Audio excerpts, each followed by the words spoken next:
What is going on, everyone? We are here for episode 76, Quinny, of the End Product podcast, and I've given the game away already. He is here. Quinny, how you doing, mate? I'm brilliant, mate. And 76, it feels like the 70s we've really rattled through, you know? Like, so, yeah. Hey, it's 76. Good to see. Good to be. And Stish, this is probably the episode before we would never have known it, but this is probably the episode we've been waiting for, because this weekend is going to be fire. Not really.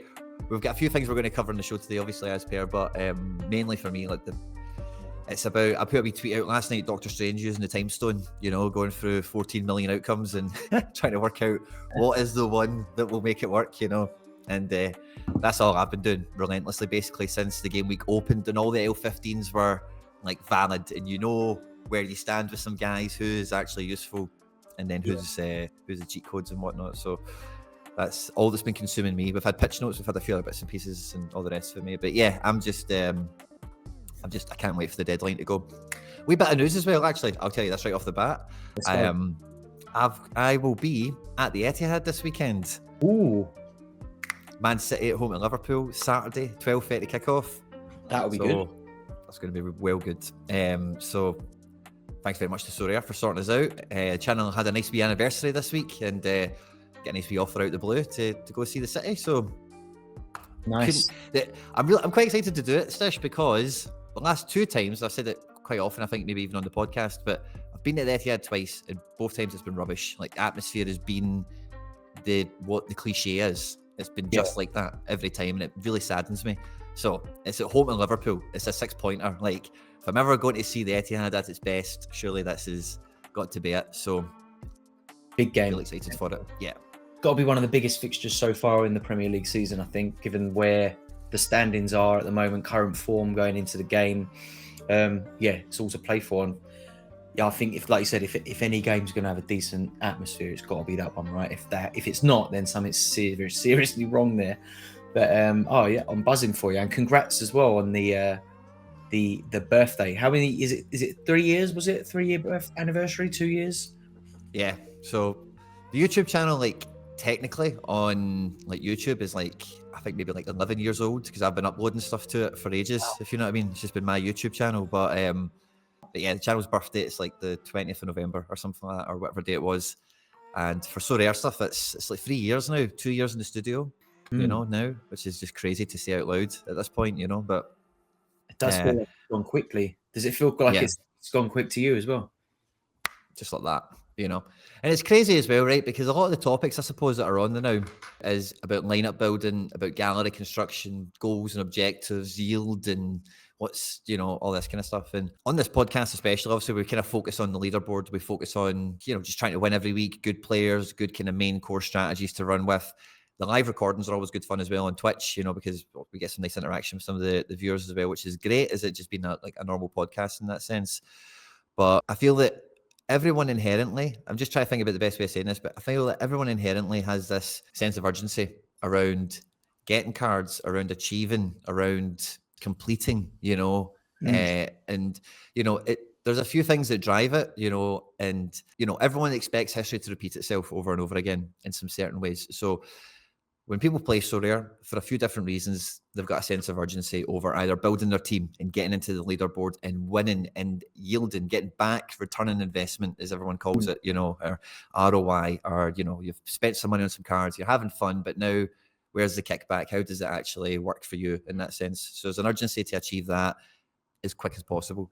And then there's also an urgency for clubs once they have been established, and then once they have started to pull on those levers or whatever, where it's like, right, do I, what do I do with my gallery now? I'm not as excited about coming 12th in All-Star Super Rare or coming 35th in All-Star Rare Plus.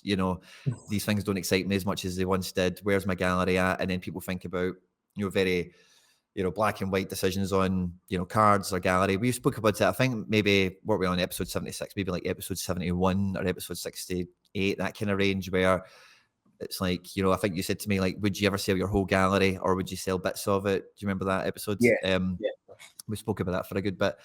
And so the sense of urgency is around either a little bit of a fear of missing out on a peak or getting your stuff in, so that when, if things like the price of cards were to move up for your player going on fire or whatever, then you want to get that stuff in before it happens. And a sense of urgency against, oh, what if the player value goes right down against me? Yeah. I don't want to miss out on what I've got here is obviously kind of a hold kind of value.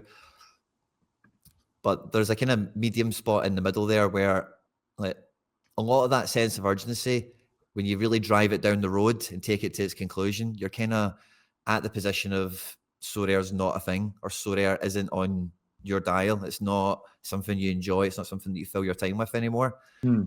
And, you know, like, that can happen for people. Like, I don't play games today that I was mad about. Like, I used to play Football Manager, like, hundreds of hours a season, never buy it anymore, kind of because I know what will happen to me if I do buy it. And there's other games, you know, like, you go through time, everyone at different consoles, you're mad about something, and then maybe they bring, you just grow old of it, you grow past it or whatever. These things happen anyway, that's not the point. But a lot of people don't drive themselves all the way down the road sometimes on these ones, and kind of see where I'm at with my club right now, and kind of the way I see the game modes have been kind of rolled out for us at the moment. It is about constant engagement. It is about the game itself being like your connection into football, if you know what I mean. It's about connecting to your team, your players, in whatever capacity possible. Now, a lot of people that are behind microphones, especially, so I'm just kind of going and I'm putting myself in front of the mirror here, so I'm thinking about myself and what I'm saying. You know, you feel like when you're speaking, you should be saying something that is worth value to generally people that are listening. And all I'm kind of just highlighting above all with this is, like, you know, you can play Sorare for like 10 years if you wanted, you know, like, it's one of these things now where there's enough on the table where I think the sense of urgency of worrying about, you know, what if the game doesn't become a real game? What if it does just become a kind of niche thing, or a kind of underground thing, or a hardcore or whatever, and it doesn't really become a big thing where everyone can engage in it, pals in the pub, mates in the club, you know, whatever it might be.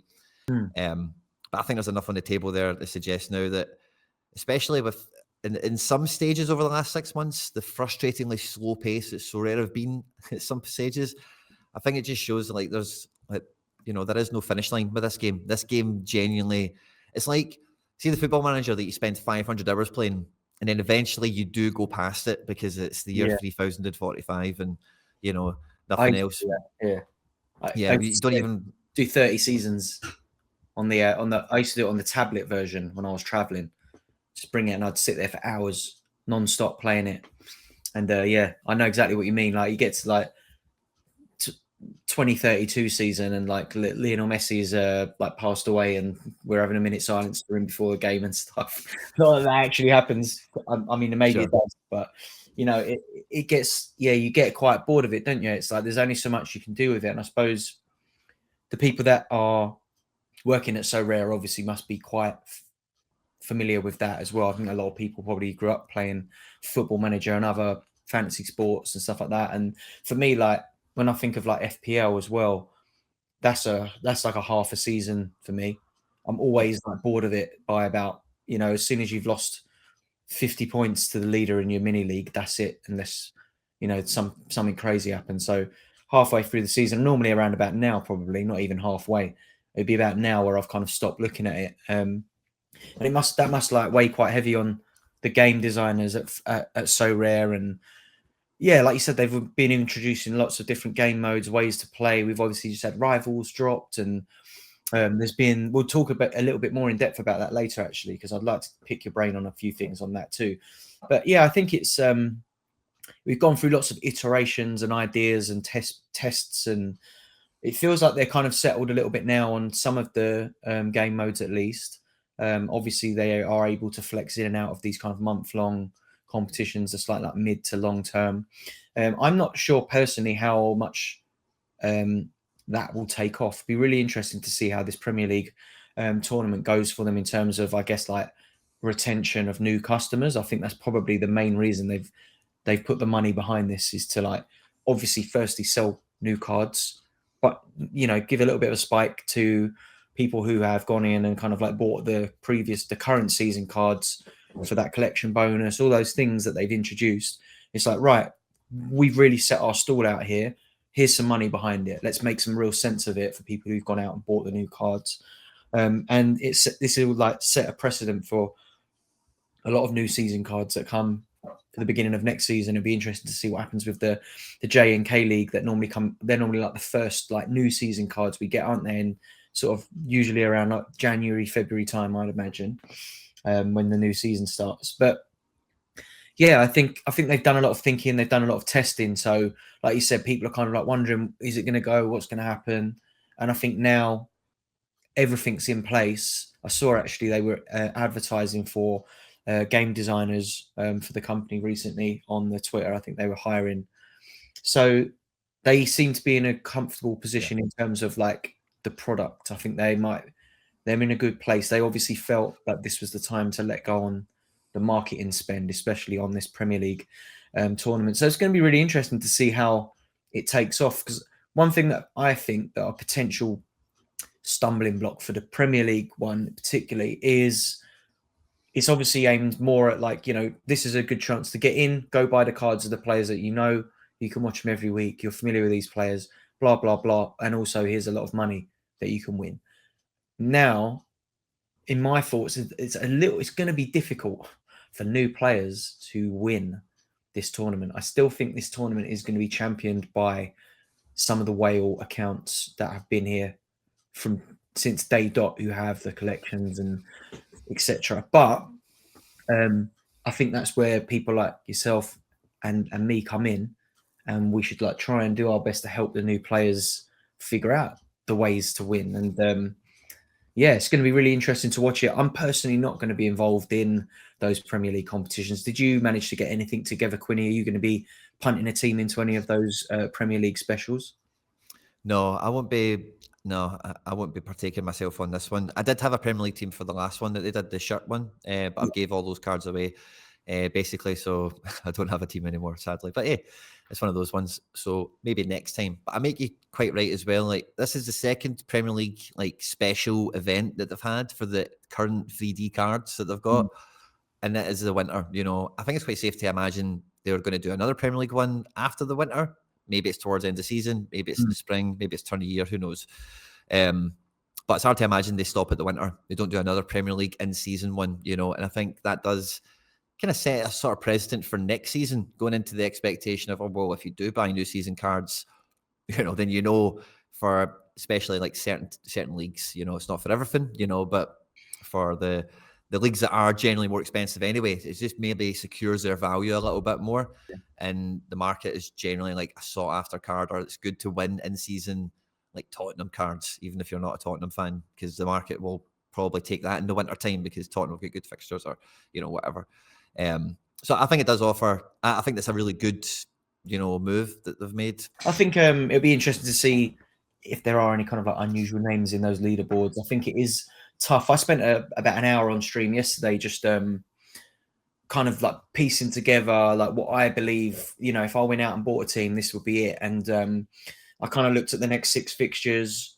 There's a lot of tools out there to help people. And I think that one thing with this Premier League specific tournament is it will be a little bit easier for people to kind of hop in from FPL and kind of understand the good players. A lot of the good players in FPL are also good players in Sorare. Not quite as intricately correct in such of like touch by touch, but your James Ward-Prowses are a good card to pick up, like those players on set pieces, that kind of thing also works in Sorare, it translates. So it'll be really interesting to see if there are any new faces popping up. But yeah, I was having a look at the market and I was really surprised actually at just how much of a difference there is in last season and this season's cards on the secondary market. I was looking at Joachim Anderson, for example, at Limited, and his card had a solid like 20 quid difference between last season and this season, which crazy for me is, when you price that in as the price of entry to the competition, you need to do it now, in my opinion. If you're going to enter it, you need to be in from week 1. Go in there and try and yield back like what you've spent in terms of the difference between this season and last season's. So for me, like I've got a few Premier League cards, but I've only got like 1 current season in rare. So I'd have to go out and buy at least another 2. Definitely would need a goalkeeper because I haven't got a current starter. And yeah, when you start to factor in all those potential costs, you're looking at like the cost of entry for me being a few £100 in rare and probably about 100 to 150, 160 quid in limited to enter the competition. And then obviously you want to be finishing top 100 or top this, top that. It's going to be tough. I think a lot of people have gone out and just bought a stack. And I think personally that is not the way to go. I think you need flexibility. You need a little bit of fixture differential. You also don't want to be competing with people who have the big galleries full of the collections. Shout out McBride. I noticed that he's picked up the full Liverpool limited collection for this season. So we'll be interested to see how that fares against other Liverpool collectors, because that's where it's really going to become interesting. I don't fancy Liverpool to get a great result this weekend against City, but you'd still bank on them probably to nick a goal or two. So my kind of thoughts was you want like almost like 2 half stacks, like, or 3 half stacks. So I was looking at Crystal Palace, West Ham, and I was going against fixture difficulty across the next 6 to 8 weeks. I think if you look at all the game weeks, it actually ranked Arsenal as the highest in terms of fixture difficulty rating across all the teams in that window. So there's lots of tools out there that I was messing about with on a stream yesterday. But yeah, the main point I wanted to make was the main reason that I didn't go out and like get myself a team to enter was just that, looking at, like worst case finishing, let's say top 100, top 200, you're going to need to win pretty much something every week to start clawing back some of that ROI. And I think because I'm someone who's got a gallery, don't really need any more cards. It didn't really make sense to me, but I think maybe the new players, it does make sense, because if you haven't got a gallery, but you've been watching from the sidelines and waiting for a time to get in, then this ain't a bad time if you're willing to pay that premium on the Premier League cards. But it also means that, do you feel like the prices have almost dropped a little bit on last season's cards as well? Is this a good time to just pick up a bargain on some of the players that you want for the other tournaments? Because 2-3 weeks into this Premier League tournament, you might look at yourself and think, this is hard. I'm nowhere near winning anything. I may as well, swap these into Cap 240 and look there instead and try and pick up a threshold from that. So it'd be really interesting to see if the amounts of entries pick up or if they slow off over the coming weeks too. I don't mind that some of the old season, like especially there's always to an extent, because you always want the market to be somewhat healthy in as many areas as possible, I guess, just for everyone involved, But generic high availability guys, and I mean guys that are like L1548, and defense and midfield, they are everywhere in every league, So when you get into, and again, like we spoke about this in the kind of off season, and somebody put out some information on the amount of, there's not that many limiteds that break past the 400 mark, I don't think. I can't remember what the serial number was, but there was like the average serial number of a limited, and it wasn't even at 500, or maybe it was, I can't remember what it was now, I'm maybe misremembering it, but as time goes on, that will happen at some point. And some of those guys then, because the in-season is always going to have a spotlight on it, because that'll be attached to, whatever's going on at the time, Premier League or La Liga or Champions League, Euros, World Cup, whatever it is that they're going to be doing. You're going to want the in-season ones, perhaps. It just means then, like your old season ones, if you've had, it's kind of further incentivizes you to get yours and have that in-season joy before it goes into that normality of it's just a card in your gallery now. And it's like, oh yeah, but I got that in the 22-23 season, and I won a signed shirt and I won 25 quid from the competition, or whatever. And that's maybe part of the thing that you get with the card that you own, and stuff like that. Because like I kind of said at the beginning of that kind of aimless run into nowhere, is like, for my gallery at the moment, I've had to do a lot of like suffering over the last year and a half, and it's been in the kind of the hope and the vision of like some of the things that I enjoy about this game meaning more and maybe becoming more prevalent in the game as time's rolled on, and like the cap mods and a few other bits and pieces. Like I just feel properly set for the week. But when I hear, but I'm 4 seasons down the road on this one. This is my 4th season, and it's not like to say that in any other way other than if this is your first season playing Sorare, like if you are going to get to 4 seasons playing it, like I can tell you that there is going to be like everyone goes through it's almost the same stages, you know, like start of your second season, start of your third season, like cards are going to kill you and cards are going to make you at different points, you know, and yeah, it's part of the game, you know, people get injured, people get bad transfers, guys come out of nowhere and become heroes. You buy a guy for nothing, it becomes something. You buy a guy for something, it becomes nothing. Yeah, there's been a lot. Like, because like right now, I've got, just to give you an example, I've got like the main scarcity I'm trying to play in. Like, let me tell you the exact number. I've got 9 strikers. 9 strikers, and how many of those are fit? Yeah, exactly. Like 1 is definite, and 1, or maybe 2 are definite, but 1 is maybe a bit dicey this week. But like 3 of them have fell off the face of the earth. I mean, 3 of them in the last week, you know. So yeah, it happens all the time, and it's never any rhyme or reason to it. It's never necessarily like a lot of people kind of. I guess this is kind of what I'm trying to get at with this, but a lot of people kind of own misfortune more than they maybe own good fortune. Like I think sometimes people can be a bit bashful to own good things that they've done, like spot a player. Maybe sometimes, like I've done it a bunch of times where you don't actually even action it, you know, but you see the guy, you spot it, and maybe you don't do it because you're nervous, you don't have the bankroll, could be a lot of different reasons, but you see it pan out. But when you mess something up, I think people are so quick to crucify themselves. yeah, And that can then have a knock-on effect to um, so, like, if you're going to go through this roller coaster, you should be getting players as often as possible that you can ride that roller coaster with. yeah. That you do believe in, that can actually get the result as well. And it's not just flavor of the month for, you know, and don't get me wrong, people try strategies, people change strategies. There's anything wrong with that. Don't get me wrong. But for the most part, as you're navigating through strategies, at the very least, you should be like rocking in guys that are just here for the long run. They're just safe. You know all about them. You got them at a great price. Doesn't matter now that they're injured. They've done you good. You can sit on them for a while.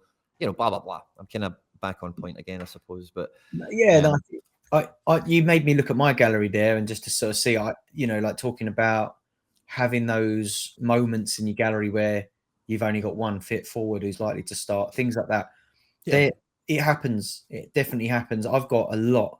I think like one of my strategies was always picking up number 2 goalkeepers or young like backups and stuff like that in the hope that, you know, they get a run of games or number 1 gets injured for a bit and the price spikes up, whatever. So I do naturally have quite a lot of like DMPs. I've just ordered my gallery in order of like, you know, lowest L15 just to see like, you know, what's down there, how many like good expensive or like, you know, like big pickups are in there. You know, like the one that sticks out like a sore thumb is I've still got my Sancho. You know, you got to sit. I personally like to sit tight on a card like that because players young, he can't be dead to the game forever, surely, right? Conan Jocelyn moved to Leuven from Eupen last season. He had a really good season at Eupen, but he's just not very rarely starting at Leuven, gets on for 10, 15 minutes. They're having a really poor season as well. So, you know, I'm sat on a super and a rare of his. Fabio Gomez, who I've picked up for big money from when he moved from Frankfurt to Barcelona B, and then he moved from Barcelona B to Villarreal B this summer. And I thought, well, it's money time for him, right? He's going to come and play, smash it. Picked up his super rare for like 0.6. You know, they've actually minted him this season for Villarreal B, and you can pick his like super rare up for like next to nothing. It's, you know, you don't hear so much, people don't shout about the losses as much, do they? It's not as sexy. But yeah, you know, like Armando Obispo, don't think he's kicked a ball this season. Still out with a knee injury. You know, that was Wirtz this time last year. I was sat on him for an entire season. Here's another last one. Eddie Segura. Do you remember how good he was? Oh, Eddie Segura. He's worth about. Yeah, I was so happy. So happy I got Eddie Segura. Cost like £100 or something. Yeah. Quarter of an ETH. I was like, oh my God, yes. And then it never happened. He got injured and now, you know, he's still, I think they loaned him out to like some random side outside the MLS and he's back there. He's not likely to have his contract renewed. Maduka Okoye, I've paid 1.5 ETH for him. That is sore to look at because I think he trades for about 0.08. now, and is, you know, he's likely to age out by the time he gets any utility at this rate. Brenner is another one. Brenner, who hasn't kicked a ball at Udinese yet this season. Yeah, don't know what's going on there, but you know, Igor Diviv, another one who shouldn't be, maybe be back after the winter break. But yeah, the gallery is, as much as I've got some great cards, I've got a lot at the bottom that need to start coming good. You know, young players you're sat on, sub goalies that are not really getting in the mix, that kind of thing. And I think, yeah, you do have to be able. I think you don't have to be able to, but I think if you're playing in rares and supers particularly, unless you're ready to take a major haircut on any of your big purchases, then you have to sit tight on a lot of them. And I've definitely, I reckon I'd like to see exactly what percentage of it, but there must be like a large percentage of my gallery that goes unused every game week and hasn't been used for like 50, 60 game weeks. There's definitely cards in my gallery that I've never used in SO5, 100%. And there'll be a few of them as well. I think there'll be like 30 odd of them at least. So yeah, I think this is, like, as you say, I think you've got to be patient, be ready to play the game. And I think, like, you know, with the introduction of limiteds, that did allow people to jump in and out a little bit more. You know, as much as return on investment, I don't think people think of it as much in limiteds, do they? Like, if you buy a card for £5 and then you sell it for £2, you're not thinking about, oh, I'm 60% down or whatever on that investment. They're just thinking, well, that's £3 I've lost, but I need to play this weekend. And that is, you know, it's more like playing the game. And if you want to try and play the game perfectly, I think limited kind of allows you to do that. Whereas you're a little bit more bound by your limitations in rare and super rare. And those limitations obviously are like, how much money do you want to actually pump into this versus like winning? I got a question for you actually, because this is another thing that's kind of been at my brain. Obviously I've won a Kane and an Mbappe now, and in current sort of market conditions, those are probably two of the best cards you can have on the platform. And it makes me wonder how will I feel, you know, how winning a card with an Mbappe or a Kane in your team, and then you pick up, let's say, like, I don't know, a half decent card from my gallery would be like, I don't know, Gerard Moreno, good player, scores well, but is not like, you know, he's not like the most exciting card in the game to win. When you do have a few wins like that, as I've been fortunate enough to do you think that takes the sting out of rewards opening a little bit? And then I do wonder, like with the whales and that, like, is it enough to just continue winning?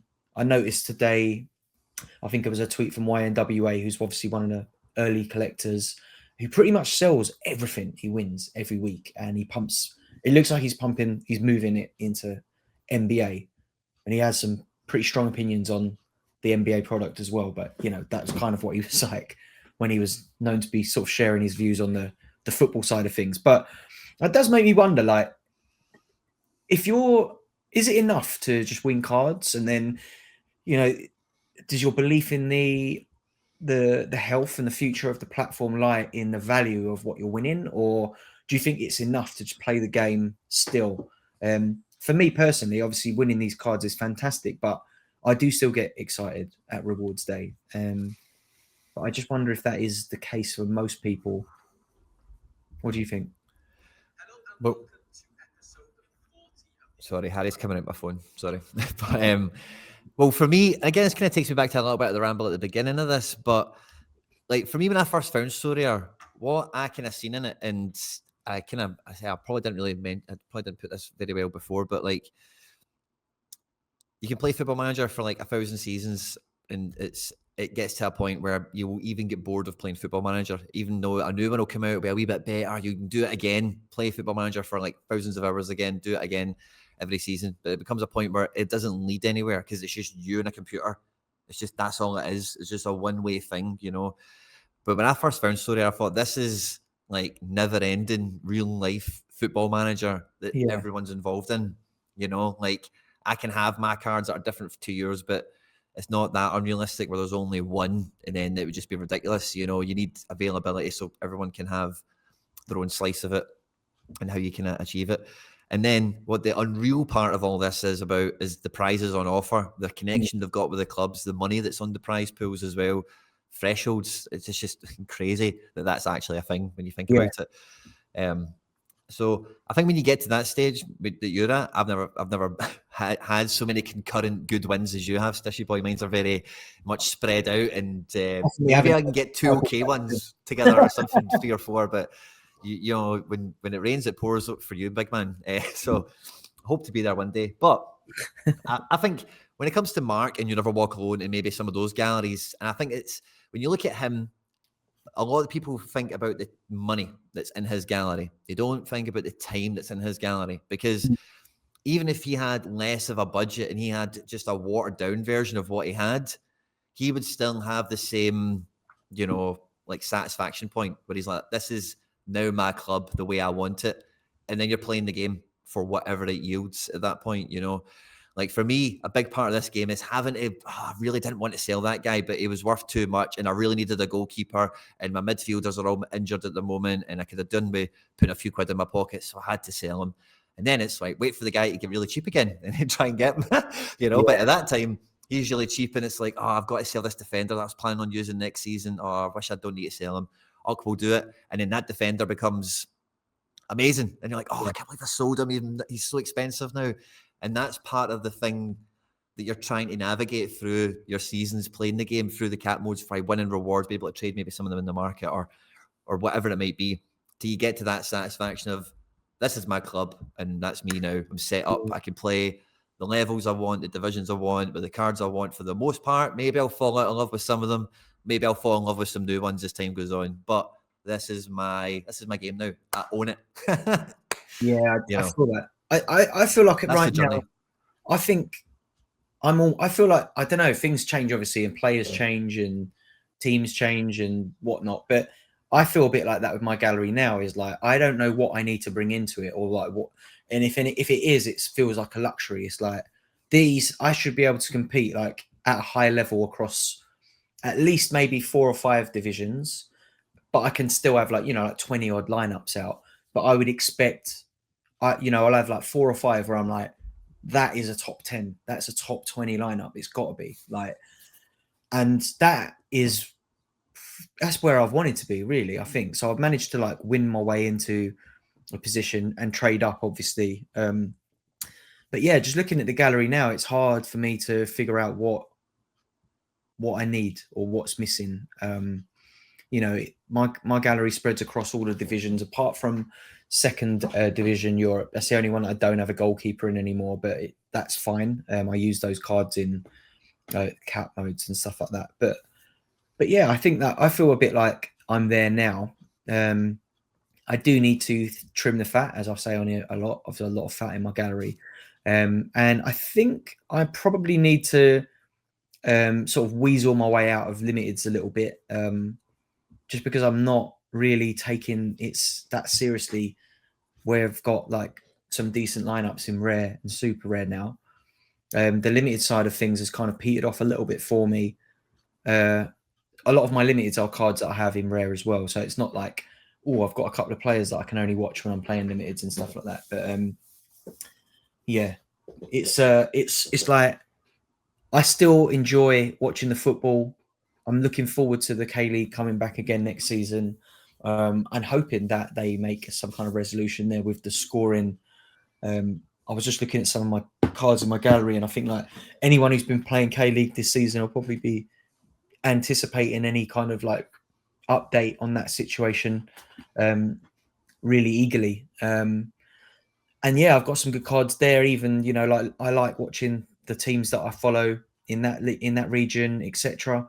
So yeah, I still can't imagine, to go back to that question that we asked a few weeks ago, I couldn't imagine even selling a big chunk of my gallery off and keeping like the top end. We've got like Nanzo in the chat who mentions, and I was wondering. Nanzo's got a great comment. Feel free to share, Nanzo. So yeah, Nanzo said, I could say a lot on this topic, but don't want to come across as an ungrateful whale. I understand that most people would just be happy to win. And yeah, I would agree with that. But yeah, at Nanzo, it would be great for you to like keep chipping in, because you are exactly the kind of person. We should just have Nanzo on. I think we should get it. Yeah, Nanzo, we need to get you on the show again just to discuss this a bit more at length. But it would be really interesting to pick the brain of a user like Nanzo to try and figure out, like what feels like a big weekend for them. Like what, or is every weekend just big? And it's like, are you looking at ROI? Are you looking at where you can compete more? Like when you get to that level, I guess everything's relative, isn't it? And I think at the moment, Quinny, yourself and I are probably in a similar boat where we've got a strong kind of like rare plus super. The super rare offering isn't quite like, it's not like banging, but it on any given game week, it's tidy enough. Yeah, we can compete. Whereas I guess like when you're at Nando's size, it might be like you are expecting to win. Like I was saying, I think I can really compete in like maybe five divisions, and Nanzo might be like more like, no, I'm trying to win like 10, 15 of them. And we're talking like you should be hitting at least 1 or 2 podiums or something like that. I don't know. Be interesting to pick your brain on that one day, Nanzo. And thanks for chiming in as well in the chat, because you were in the back of my head when I was thinking about that, funny enough. So it might have been telepathic. But yeah. It's always interesting because Nanzo is very much at the sharp end of the scale on this one, because that's the kind of level of the game that I always kind of hoped and dreamed it would kind of get to. We're kind of seeing this with the Premier League 500k giveaway, but you want to see a tournament where it's 500k for the weekend or something, It's like All-Star Rare Plus or something, or maybe 240, or maybe who knows, but that's the stage you want the game to get to, but it's like, it's like big time, that's what the dream is. And Nanzo is in the people that are up in that kind of D1 level, and like they can probably have a good exploitation at this Premier League multi-entry, especially, Yes, yeah.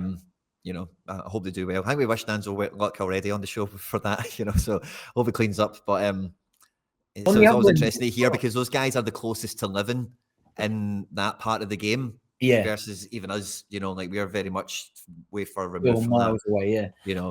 On the other end of the spectrum, we've got Ian Sorare in the chat as well, and big up for your sub on the Twitch, mate. I saw that at the beginning of the show, and he mentioned big Weekend Vim is the £4 threshold and a tier 3, and I know a lot of people like that as well. And do you know what? Like, I think for me, one thing, the threshold still, I do get a buzz out of the threshold. I really get a kick out of that. Like, I love that as a game mode, and I think that is a big part of how the product continues to excite people. I think that the Cap 240 mode is probably my favorite game mode in the current product. I don't know about you, Quinny. What's your favorite game mode? How excited are you for this Cap, the Super Cap 220? I know you've been a big advocate for it on your YouTube channel. I've seen some great content on there. Some good streams, some scouting's being done. Where does this Cap 20 tournament kind of sit for you in terms of your, I guess, where are you looking the next few weeks? Where is your optimum lineup going? Well, it's definitely not my first picked lineup. It's like my third for like each colour, if you get me. It's like my third for each colour, but I'm very much like the pieces that are going into it are like, I'm going for it big time. Like me, 2 seasons ago, would have like moved heaven and earth to compete in this every week, sell a goalkeeper if I have to, get that forward, hopefully now I've got the gallery to maybe try and get 4 good scores on the board. That's kind of the aim I'm going to try and ride out with as it stands now. But I think the competition format, I said this when Laird on the game week preview on the Sorare Data YouTube channel, but this is so much better than, and we spoke about it in the pod already, obviously, but 220 being a legit competition, 270 being back to being a weekly payout, legit competition, the Premier League thing, multi-entry on that, how open that makes Champion Europe all of a sudden. Yeah. Does that have an effect on All-Star under 23? I'm not sure. I don't know. I just think so much is up for grabs this week that, like, and it's something I maybe say quite a lot. So I feel like I need to come up with new ways of saying this, but like really this week, it does feel like there's never been more cover. You've got more bases to cover if you're a mega player like Nanzo, even avid players like us, or the kind of limited big player whales that have got like a couple hundred cards or something. Yeah. There's still there's never been this much options, and no one is 100% happy with their club. It doesn't matter how big you might look at Nanzo. I bet if you ask him, "Are you happy?" He's probably going to laugh and say, "No, I still need I would rather have I wish I had everyone's like that, So when you've got more options, everyone's weaknesses become a bit more there, and then I don't know. You just cross your fingers, every week, and you think, if I put a wee bit more muscle in there, maybe I can catch somebody. I do think the beauty of that 220 as well is that it shouldn't hinder too much of your real big entries unless you really want to flip a massive underdog into there. I was looking at my gallery. There's a couple of cards I've got that have a AAA fixture this weekend that have an L15 of 42, and it's do I smash that player straight into cap 220 to try and really bring it home in week 1 and really get the wheels rolling for a good tournament over the coming weeks? Or do I put him in what would be his strongest entry, which for me this weekend would be using that card in Super Rare U23 as my forward? It's by far and a miles away the best U23 forward super that I have. And I have a really good goalkeeper U23 option this weekend. I've got Baek Jong-bom, who has a 46% chance of a clean sheet at home against Suwon Blue Wings, who are bottom of the league. And I also have Etienne Green with a 40% chance of a clean sheet. So it's if I've got a forward and a goalkeeper with a good chance of scoring 3 goals plus and keeping a clean sheet, the rest of the pieces are then Matt O'Reilly, who's probably going to hit 60 plus. Then I can flex a defender who has a good AA score, maybe a Jan Van Eyck if he's going to play, or Kosunu of Leverkusen is going to play. And then when you look at that, it's right, then I just need to look at the unique options I've got, Levitt or Daycal Romero if he's likely to start.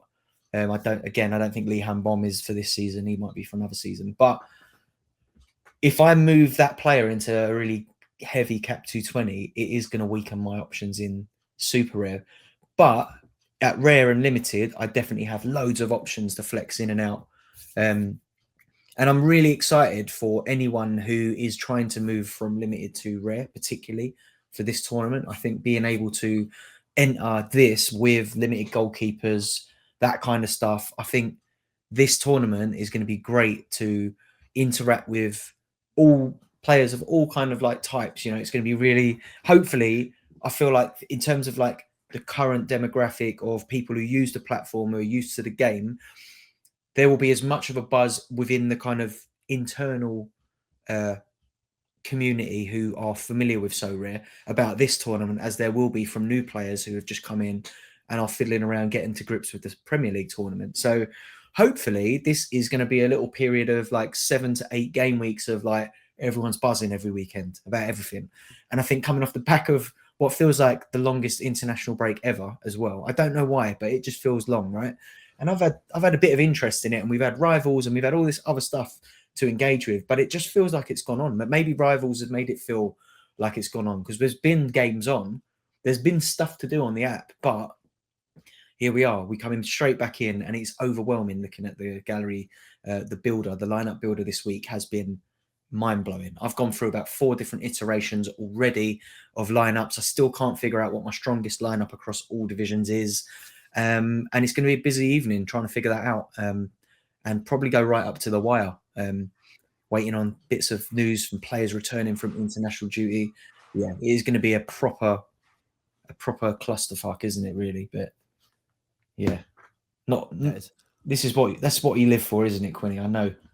You've been waiting. International wee bit of sauce that comes into this game week as well, with who comes back on time, when are the fixtures being played, adds into it. Nanzo doesn't reckon the impact of the new divisions will really soften it for some of the bigger galleries. He's probably quite right with some of the old guards, that have got the J Leagues and the Portos and the some of the Challenger Europes. I think Challenger's probably the least affected of all this, because it's not, obviously. So fair point, for sure. And Snake Hips is saying it's his first weekend playing Rare. And it's interesting that people use this opportunity to maybe change scarcity, like you were talking about there, Stish, because there is some outfielders in Rare that are under 50 quid or under 80 quid that could be handy in this division, in this competition over the next, 7-8 game weeks, whatever it might be. So it's definitely a good opportunity if you can go for it. And I guess the fact that it's not a weekly payout, that's probably kind of good to do that, because when you change scarcity, you don't win a card your first week anyway, probably. You probably don't land in the prizes. So that's probably a nicer first experience of not getting a reward on on trophy day. So Yeah. I like the psychological game you've gave yourself there. I like that. Yeah, I think this weekend is going to be interesting to see like where it does finally sit in my kind of hierarchy of divisions. But in my head at the moment, it's definitely like, I think I'm more likely to put bigger cards into cap 220 than I am into 270, and just really try and get my teeth stuck in, because I feel like I've disappointed myself a little bit in my output in the current, long format tournaments so far. And this is the one where I think there should be a decent entry in here. I should be able to put a decent entry, use some of my limited goalkeepers as well. So yeah, I'm excited for it, and I'm sure a lot of people are. It's just reminding me I need to like drop into my sort of family Sorare WhatsApp group and remind them all that this is starting this week. And I know a lot of them are in that boat of like, they play limited, but they do have a few rares that, they don't have the rare goalkeeper, but it's like, go in here, like, and just try and hit Do it. your best. Yeah. Do your best to see if you can win yourself a rare keeper at the end of it or something like that. And, then you're on your way. But yeah, if Sorare listening, I think there's still definitely much to be said about the idea of having a long format competition where all of the rewards are goalkeepers, but maybe you only reward the top 100 or something. But I think that'd be a good one. They don't need to necessarily be, like tier. Maybe the top ones are tier 3, but like tier 4 and 5 goalkeepers that play or like get game time. That'd be nice to win for people who haven't got a rare goalkeeper, right? And that'd be a decent little opportunity. Do you know what would be a genuinely good idea? And I hope Sorare are listening to this, right? But imagine they would only reward goalkeepers in the kickoffs divisions, but you have like a cooldown on it if you win. Right, yeah. So once you've won, you can't enter it again for another like 2 months or something. And you can't sell the card for 2 months. That's what Maybe that's a bit overkill. Swap is crap. Yeah, that'd be interesting. There's definitely something to be said for that. Do you know what has just popped into my memory? It's completely off topic on what you've just said, and I think that's a great idea as well. And hopefully, so are listening. But it just reminded me of, we talked about the collections bonuses, all that kind of stuff coming around. Another thing that came in the sort of pitch notes this week was people who have like collections from previous seasons will be rewarded with like a badge of the player at the club that they are like one of the top collectors of, things like that. I haven't had a little look now, but I do know that I'm a top collector of like Vim and of Betis in Super Rare from a couple of seasons ago. So that'll be nice if I've got like some kind of like little Betis or Vim badge I can use in my on my gallery. But another thing that was really interesting was the mention of being able to identify specific owners of said collection or maybe player cards or whatever, to then allow them to claim, a match ticket or a shirt or something like that. And I think we'll probably start to see that in the next couple of weeks. So I'm really excited for that. I don't know that I'm not really big on collections. I do have some just by chance almost, but be really interesting to see those stories kind of filtering onto the Twitter timelines of people who got to a game or got a shirt or got assigned something, or really intrigued to see how that rolls out. And that was one of the more exciting bits of the kind of like pitch notes, I think. Quinny, you must be buzzing, mate. There's Celtic collections you've got to be in the running for some bit of merch or something. Well, I don't know. They've done all right with giving me. I've had a few tickets off them, Yeah, let's say. true. So I've done not too bad. I'm number 1 super rare collector and rare collector from the first seasons. I'm technically second in super rare now, but when the 90 days kick in, I'll be top. Right. And yeah, as far as Celtic goes, that's kind of where it is. And I've started this season. I've got a Yang, obviously. I got him the other day. So, and last season, I'm not the top collector, nowhere near. It was much more competitive last season, but I am 34th. I'm still in the top 50. So maybe I could. There's a few cards I do want to pick up, so maybe I can get in the top 20 or something. Maybe, who knows? But so yeah, I like it. I think it's a big part of like my game as well. Is like I have always wanted Celtic to be on this game, but I never played this game to have Celtic on it. If you know what I mean, I always played this game to have like Hakimis and Goretzkas and Depays and Sanes and Tanaka and whoever else has came and went, and have them with them in that kind of this week. I'll tell you this, Stish, with everything we've discussed, right? And what happened before the international break, I'm going again into All-Star Unique. This will be my third. It'll be my second entry. But we looked at it. I would have got top 10, 9th. Didn't do it. Did it the next week. Failed horribly.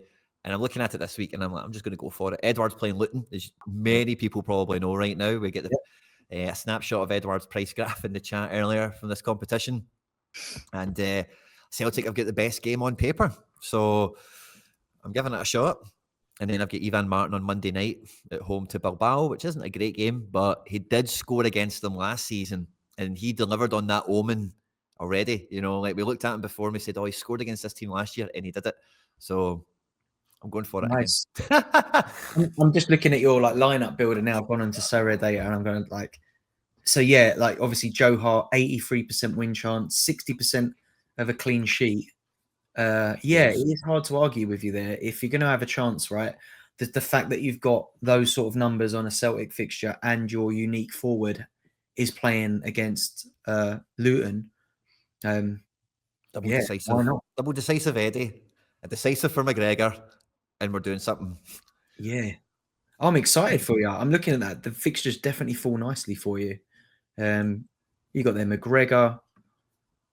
Who have you got? So you've got Hart, McGregor, Edward. Who are the other two you've got? Defenders. Martin in midfield and Scales in defence. Oh, yeah. Mate, yeah. I'll be keeping a keen eye on that. I will be keeping a keen eye on that. Buzzing for you. That's looking good, mate. That is looking good. So Girona at home as well. Is that Bilbao they've got? Yeah. Yeah. I'll make you right. I think this is a better opportunity than most to have a shot at it. Who's your captain? McGregor captain. He's the most 100 capable of all of them. Can't captain the supers. No. Scales would have been the one if you could have. I think he's putting up some big scores this season, isn't he? Keen. By the way, a wee note at this point. By the way, never turn your nose up at the tier 5 pool anymore. It's so deep, people don't even know it's in it. Willam Scale Super Rare came out as a reward, and it's a tier 5 Super Rare. Really? Yeah. So you never know how these cards get dished out sometimes. Very sometimes the tier 5s, and I don't know how he's ended up in there. He didn't get that many prints, and he's not had that much circulation, that much market activity. So I don't know if it's somehow some sort of glitch in that favour that spat him out as a tier 2. The guy had him listed last I checked for 2 ETH, which you love to see. The guy, so fair play to him. But that, you see that, you just never know what's in those pools, man. They're so deep, you can't check them off. It's abundantly huge. And get as many wins as you can this week. I was again saying this still on the data show, but I think this is the game week where you probably I'm not really stacking Celtic that hard. I've took some pieces for that team. Mm-hmm. And I'm kind of putting them away in another team for rares, just isolating them together. But in general terms, for the average club out there, when I'm reviewing galleries or when I'm just talking to people looking at teams or stuff, most people have maybe got for their champion team, they've got a captain, and for their all-star team, they've got a captain, and they've got a few guys that are quite punchy for 240, and maybe they've got our guy that's actually in hot form now, and they all kind of lead a team. This is the week where if they can form one team, what is the best version of that team, and where do you think you can? I know I say this all the time. I'm really sorry, but I just think and Nanzo is also speaking for I think that the sharp end of the D2s and D1s to speak in old tongue. But I think for across D3, I think across D4, I think there is going to be a lot of cap divisions as well, which is going to be so much. Yeah. Because the scores as well, with the real world part of this element that everyone kind of misses in the previews of the game week, is you need to wait for football to happen. Who actually wins? Who actually scores? We don't know that yet. We can't see into the future. So I think get the guys that you know. That guy is going to get 80. That guy is definitely going to score a goal. He'll get 60 for me. this guy will definitely do this. This keeper won't let me down. Whatever those guys are, can they fit 220? Can they fit 270? Can they fit something that maybe you wouldn't play normally, and just push them out there and make sure that, I don't know, you bag something hot, you know? Yeah.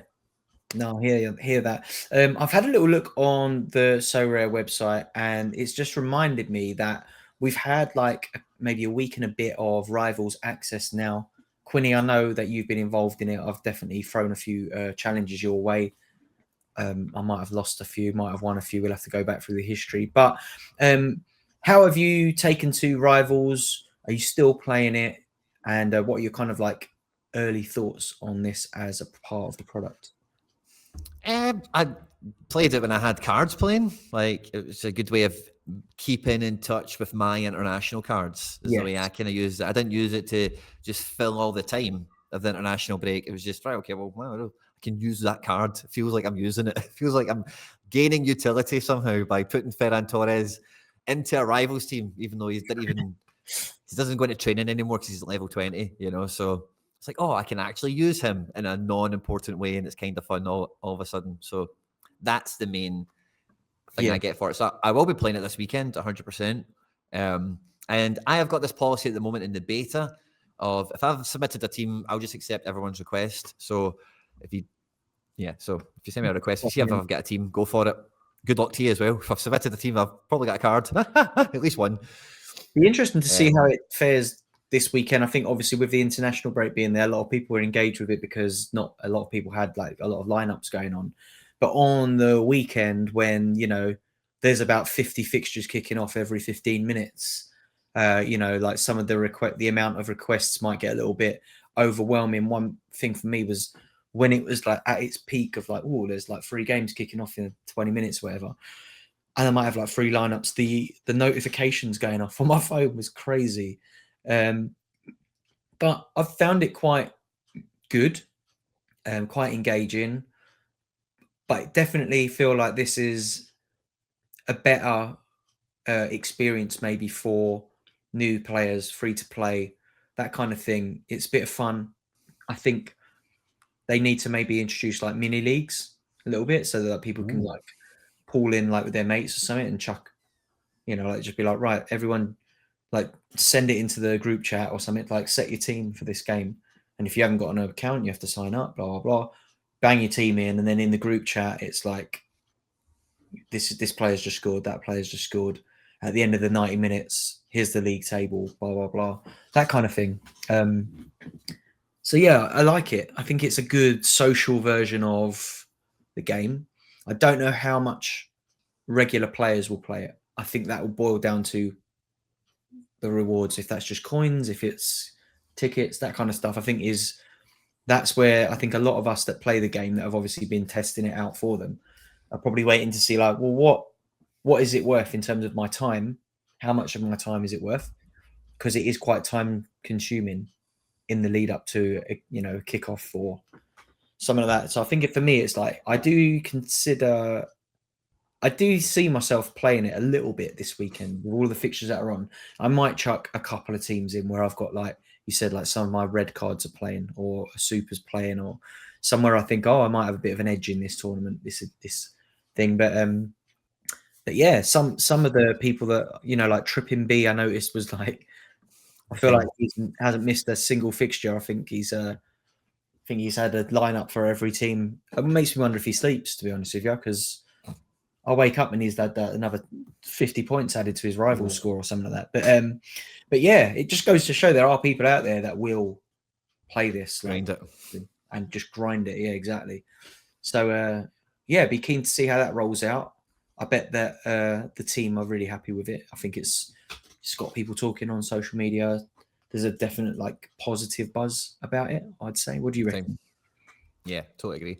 I can't wait for it to actually come out, but I think it's going to be its own thing, you know, more than anything. We're playing it on desktop primarily because it's a beta, but it's going to be an app, you know, it's going to be I think probably Sorare's intention is maybe, you know, they're almost disassociated from it in a minor capacity from launch, if you know what I mean. It comes out as Rivals or something, you know. It's a really easy one to share on socials, isn't it? It's a bit easier to share that than sharing I feel a lot more comfortable as someone who, like, you know, is a public facing another realm of content, I guess. Sharing my Sorare Rivals link versus sharing my affiliate link, I feel like way more comfortable doing that because it's not like I'm asking someone to buy something. I don't know. I don't know about you or if anyone else, how other people feel about that. But like I've shared my Rivals link on like my professional accounts. I haven't really shared my affiliate link that much. But so I think people will see it more. I feel like, you know, casual users will see it more. Yeah, I think it will do well. I think it will do really well. And if they can utilize it to launch like little side games or whatnot, but I do think that it's really helped. If I look at the mobile app, it is, you know, it goes side by side with the kind of like the pro game mode, and we've had things like push notifications introduced onto the app for Overkill. I don't know. it makes me wonder, like I feel sorry for people like Basil, and you know, like the bot accounts that have a million like counter offers coming in. Their phone must be exploding right now with these notifications going off. But I do think that, you know, for people who play the game, you know, mobile first users, a lot of new users are going to be like, oh, what's the app? Like, get the app, do it on the app, buy cards on the app, do your teams on the app, follow these scores on the app.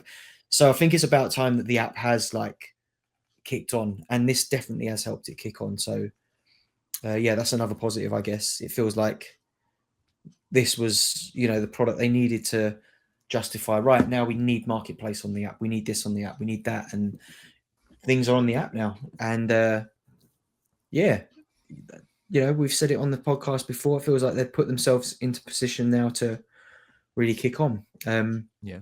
One thing we haven't spoken about, Quinny, end product. Have you had any wins this week? Are you going into the weekend with anything still to play for? No. I got one threshold in international break, and I spent it basically on Aaron Ramsdale DNP Limited for my 220 rare team of death. That's now going to be rocking into that.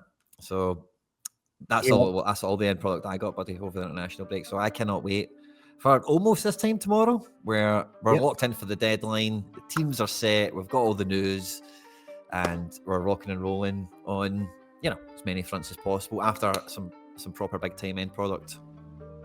Fingers crossed. I've got a couple of lineups still in with a shout of something. I kind of mixed my selections up a little bit. I wasn't sure that Veerman would start, so I kind of put him in a punt lineup, and then he went on to score 100 in like 45 minutes. So that was amazing, but disappointing when you see the lineup I put him in. I'm like, I've got a defender playing who I know, you know, at best is going to score 35 points for Ulsan, because they finished their game as the kind of, you know, we're not going to get those AA scores added to that. So he's going to score 35. And I've got Lucero to play in that team tonight, captain. So if he scores a goal or two, then, you know, I might be able to scrape my way into the rewards somehow. But All-Star Rare, I've got Juan Brunetta, captain, and Eduardo to play. I think that could do okay. Yeah. Might scrape a couple of little bit of tier 2, tier 3 action. I'll be very happy with that for a bit of mid-weekend product. But yeah, it's all to do, isn't it? The weekend is upon us, and yourself, myself, and probably most of the people that have joined us are going to be very busy between now and the next 25 hours, putting those lineups together, getting everything figured out, and yeah, probably joining you, Quinny, for your deadline stream in about 24 hours from now. Yeah. Maybe when you listen to this, maybe it's happened. yeah, exactly.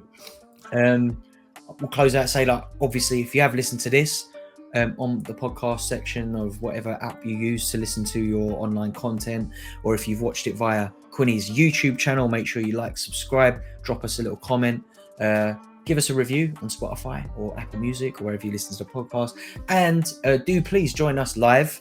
Like I say, we normally do this on a lunchtime on a Thursday, sometime between 12-1 in the afternoon UK time, and that's via twitch.tv/Plastician. It's been a pleasure as always to have everyone in the chat. We've had some great feedback and opinions from you all. So please, if you're listening, do join us for the live recording. We love to hear you live while we're talking, chewing the fat, and getting through all of the news. So Quinny, as always, been a pleasure. All the listeners, it's been an absolute pleasure, and good luck in the weekend. Fingers crossed for a bit of end product. We'll be back again same time next week. Cheers, everyone. Cheers, Quinny. Take care, mate. Good luck, everyone.